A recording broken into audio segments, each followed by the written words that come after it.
ततो युद्धपरिश्रान्तं समरे चिन्तया स्थितम् रावणं जाग्रतो दृष्ट्वा युद्धाय समुपस्थितम् दैवतैश्च समागम्य द्रष्टुमभ्यागतो रणम् उपगम्याब्रवीत् रामम् अगस्त्यो भगवान् ऋषिः राम राम महाबाहो शृणु गुह्यं सनातनम् येन सर्वनरीं वत्स समरे विजयिष्यसि आदित्यहृदयं पुण्यं सर्वशत्रुविनाशनम् जयावहं जपे नित्यम् अक्षय्यं परमं शिवम् सर्वमङ्गलमाङ्गल्यं सर्वपापप्रणाशनम् चिन्ताशोकप्रशमनम् आयुर्वर्धनमुत्तमम् रश्मिमन्तं समुद्यन्तं देवासुरनमस्कृतम् पूजयस्व विवस्वन्तं भास्करं भुवनेश्वरम् सर्वदेवात्मको ह्येषे तेजस्वी रश्मिभावनः एष देवासुरगणान् लोकान् पाति गभस्तिभिः एष ब्रह्मा च विष्णुश्च शिवः स्कन्दः प्रजापतिः महेन्द्रो धनदः कालो यमः सोमो ह्यपाम्पतिः पितरो वसवः साध्या ह्यश्विनौ मरुतो मनुः वायुर्वह्निः प्रजाप्राणः ऋतुकर्ता प्रभाकरः आदित्यः सविता सूर्यः खगः पूषा गभस्तिमान् सुवर्णसदृशो भानुः हिरण्यरेता दिवाकरः हरिदश्वः सहस्रार्चिः सप्त सप्तर्मरीचिमान् तिमिरोन्मथनः शम्भुः कष्टा मार्ताण्डकोऽंशुमान् हिरण्यगर्भः शिशिरः तपनो भास्करो रविः अग्निगर्भोदितेः पुत्रः शङ्खः शिशिरनाशनः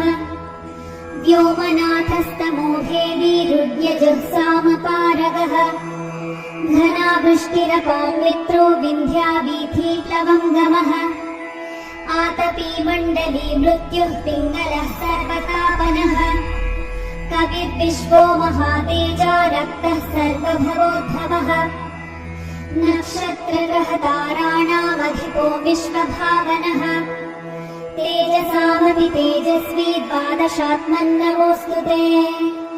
नमः पूर्वाय गिरये पश्चिमायात्रये नमः ज्योतिर्गणानां पतये दिनाधिपतये नमः जयाय जय भद्राय हर्यश्वाय नमो नमः नमो नमः सहस्रांशो आदित्याय नमो नमः नम उग्राय वीराय सारङ्गाय नमो नमः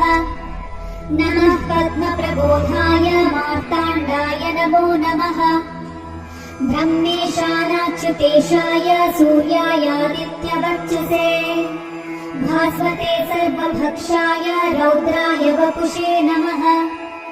तमोघ्नाय हिमघ्नाय शत्रुघ्नाय मितात्मने कृतघ्नघ्नाय देवाय ज्योतिषां पतये नमः तप्तचामीकराभाय वह्नये विश्वकर्मणे नमस्तमोभिनिघ्नाय रुचये लोकसाक्षिणे नाशयत्येष वैभूतं तदेव सृजति प्रभुः पायत्येष तपत्येष वश्यत्येष गभस्तिभिः एष सुप्तेषु जागर्ति भूतेषु परिनिष्ठितः एष एवाग्निहोत्रं च फलं चैवाग्निहोत्रिणाम् वेदाश्च क्रतवश्चैव क्रतूनां फलमेव च यानि कृत्यानि लोकेषु सर्व एष रविः प्रभुः एनमापत्सु कृच्छ्रेषु कान्तारेषु भयेषु च कीर्तयन् पुरुषः कश्चिन्नावशीदति राघव पूजयस्वैनमेकाग्रो देवदेवं जगत्पतिम् एतत्त्रिगुणितं जप्त्वा युद्धेषु विजयिष्यसि अस्मिन् क्षणे महाबाहो रावणं त्वं वधिष्यसि एवमुक्त्वा तदागस्त्यो जगाम च यथागतम् एतच्छ्रुत्वा महातेजाः नष्टशोको भवत्तदा धारयामास सुप्रीतो राघवः प्रयतात्मवान् आदित्यं प्रेक्ष्य जप्त्वा तु परं हर्षमवाप्तवान् त्रिराचं यशुचिर्भूत्वा धनुरादाय वीर्यवान् रावणं प्रेक्ष्य हृष्टात्मा युद्धाय समुपागमत् सर्वयत्नेन महता वधे तस्य धृतोऽभवत् अधरविरवदन् निरीक्ष्य रामं मुदितमनः परमं प्रहृष्यमाणः निशिचरपति संशयं विदित्वा सुरगणमध्य गतो वचस्त्वरेति इत्यार्षे श्रीमद् रामायणे वाल्मीकीये आदिकाव्ये युद्धकाण्डे